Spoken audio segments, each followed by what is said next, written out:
What is sound healing? And why is sound healing so popular in our world right now? Well, the truth of the matter is, sound healing has always been popular. Sound healing is not something new, although it may seem like it's a novel kind of medicine.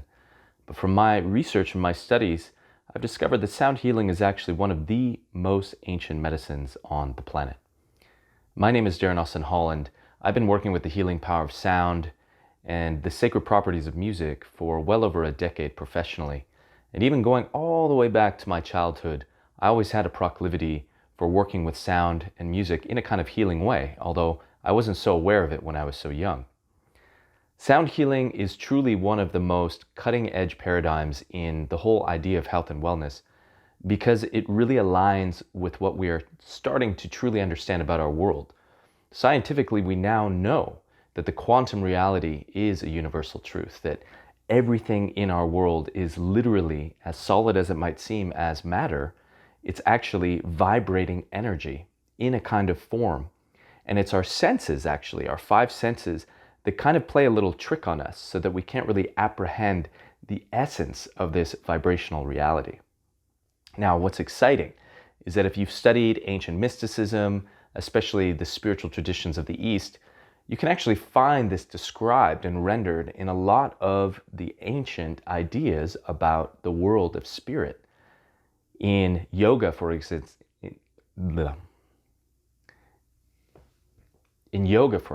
we have the whole idea of the Vedic culture. In yoga, for instance, which comes from the ancient Vedic culture of India, we have this whole idea of Nada Brahma. Nada being sound and Brahma being the kind of universal reality that everything is a part of. And this proverb, if you will, means that everything is sound, that the universe is sound. When we actually look at the ancient Greeks, we find another kind of correlation.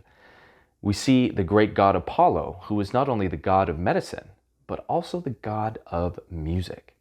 So we start to apprehend that for a very, very long time, sound and music has been used as a healing tool.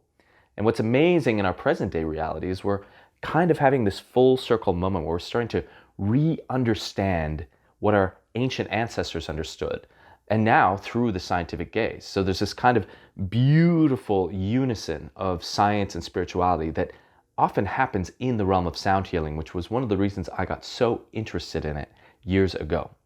But let's get into more of the nitty-gritty. How does sound exactly heal? Well, if we are literally on our essence vibrating energy, that means that everything that is vibrating is making sound. So the idea is that when you come into a state of dis-ease or ill health, what that means is that the parts of your bodies, all the way down to the cellular level, may be actually vibrating not in tune with the symphony of your organic body. So, for instance, if you have a problem with your lungs or your liver, perhaps the essential vibration of your liver is a little out of tune. The idea is that we can use sound frequencies to help retune the body. And there's many different tools and ways that we can do that. As you can see, I'm surrounded by some very beautiful tools, from the new crystal singing bowls, which are kind of novel, to the gong, which is a very ancient tool that was used all the way back in Tibet and cultures all over the world. And the idea is that when we actually start to surround the body or put really pure tones into the body, what it helps to do is it helps to resonate the body back into tune. And this is why when people experience such things as sound baths and sound journeys, which are very popular ways to express sound healing, people often feel their body starting to vibrate. They actually start to feel on a psychological level insights start to happen, insights that are very healing about their life, about their past, about things that are going on, helping them to really resolve issues that have been challenging them. And it can even get very mystical. People can have spiritual experiences, feel that they go out of body. And if we actually zero in on the power of music, we can probably apprehend that this is probably happening to a lot of us, whether you're going to your favorite concert or listening to music at home. Music has always accompanied us as a kind of tool to help us be more emotional and emotionally process ourselves. And it also helps us to attain these kind of peak state moments. I remember seeing some of my favorite artists in big stadiums when I was younger, and wow, those were like truly kind of divine moments to feel like thousands of people being lifted together and singing these songs together. That's why I also believe that music, especially when we do it together, is almost an amazing, tangible way that we can practice oneness.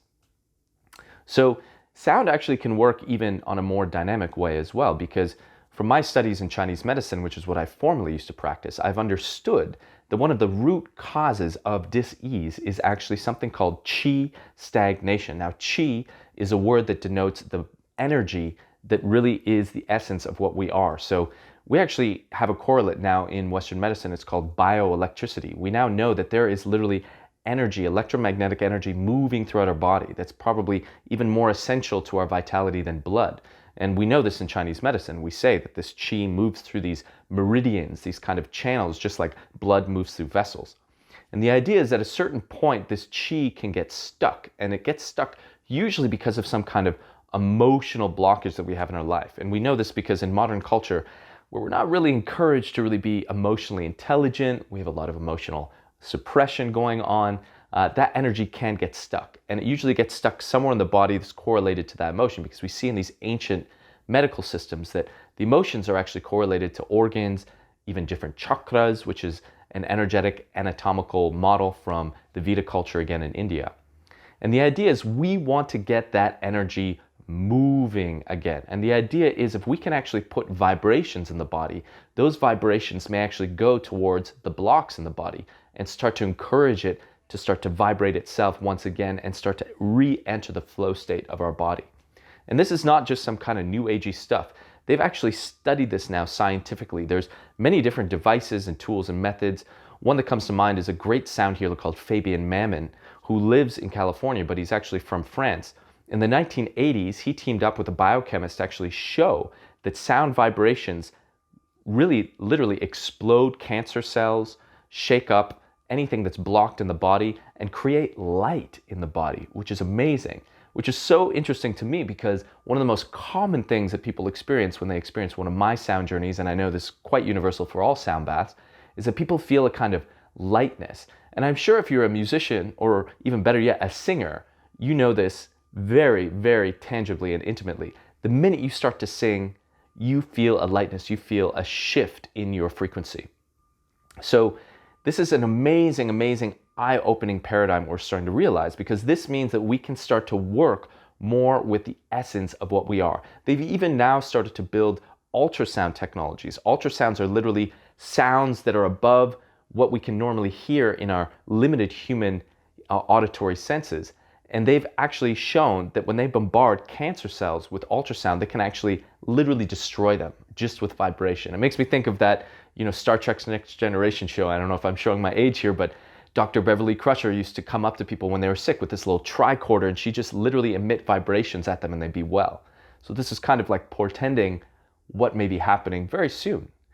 The other thing I just love about this stuff is that sound can actually get us much more in touch with ourselves. And this is one of the biggest problems in our culture, is that we're so disembodied and we're literally racing around such busy lives in such hyperactivity that our nervous systems are going completely out of whack. We're not spending enough time resting and restore. And this is probably one of the most popular reasons people come to sound baths and sound journeys, to really restore themselves, to be in a state of relaxation. Because we now know when you get that relaxation response kicked in, you actually go into this amazing self-healing dimension where all manner of diseases and illnesses can be healed. I've had people come with chronic pain that just disappeared in one sound journey. It's quite remarkable.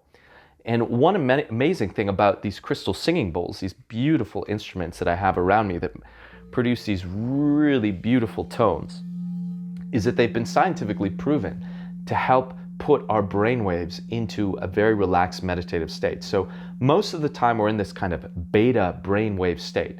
And that's kind of like the busy, what some would call the monkey mind. And actually a lot of the exhaustion that we deal with in contemporary culture is simply because we're just thinking, overthinking, and leaking out all of this energy. We want to keep that energy contained and maybe run it more through the body in a more vital way. So when these crystal bowls are played, they pretty much automatically put your brainwaves into the next more relaxed brainwave state down from beta, which is alpha. And what's amazing about alpha is not only does the relaxation response kick in, but it actually creates a kind of light form of meditative awareness. So you get more in touch with yourself, you get more mindful. This is where kind of those insights and resolutions can start to bubble forth in your consciousness, which is very healing. And what's amazing about alpha is once you get into alpha, you can really start to even go deeper. And when you get deeper, you can actually get into theta. And what's amazing about theta is when you actually start to have healing visions, what some psychologists might call hallucinations, but in more like indigenous and shamanic cultures, they would call these visions, very meaningful images and even scenes that will actually be very healing for you, providing you with meaning about your life, things that you may have missed, and even help you redefine what your purpose is. So it's a really, really powerful experience. And perhaps most ultimately, when you experience a sound journey, you can have this kind of mystical experience of all of these things kind of combined together. You may even feel yourself floating out of your body. And truly, we need the mystical in our modern culture that is so based on materialism. One of the great sufferings that we're going through is that people just aren't experiencing the mystical. As Russell Paul, the great yogi of sound, would say, we're experiencing kind of like this spiritual claustrophobia. And what's amazing in a sound journey is you can really start to experience this beautiful kind of world of vibration and music, which is essentially what everything is, because that's one of the greatest gifts our ancient ancestors told us. Pythagoras called it the musica universalis. Same with the Nada Brahma. The idea is that everything at an essential level is really just vibrating, and it's vibrating in unison and in beautiful synthesis and harmony with everything in the whole universe. It's really like this grand ultimate experience of oneness, and it's really based on music. I hope you enjoyed this little talk on sound healing, and this is really just scratching the surface. There is so much more to this paradigm, and if you do want to learn more, please head over to my website, darrenaustinhall.com, and check out the Source Resonance Academy. That's where I put forth all my trainings, my workshops, my one-on-one sound healing mentorship. And Source Resonance is a program in itself where I take people through a journey into being sound healers. And also it's just a journey for people who want to just deepen more into this paradigm and also cultivate sound as a self-healing practice. And I also run retreats all over the world, and I'd love you to come and join us in one of them. It's a really, really epic experience. It's very multidimensional. And I also wanted to share that I've put forth a lot of albums that you can listen to of sound healing music and sacred music. And you can find those on Spotify, Apple Music, and on my YouTube channel, you see lots of amazing live sound healing videos, sound journey concerts, so you can really immerse yourself in what this tangibly feels and looks like. I hope you enjoyed this video, and I hope to connect with you some point in the future, in the flesh, perhaps in some Source Resonance training. And as we like to say, may the Source be with you.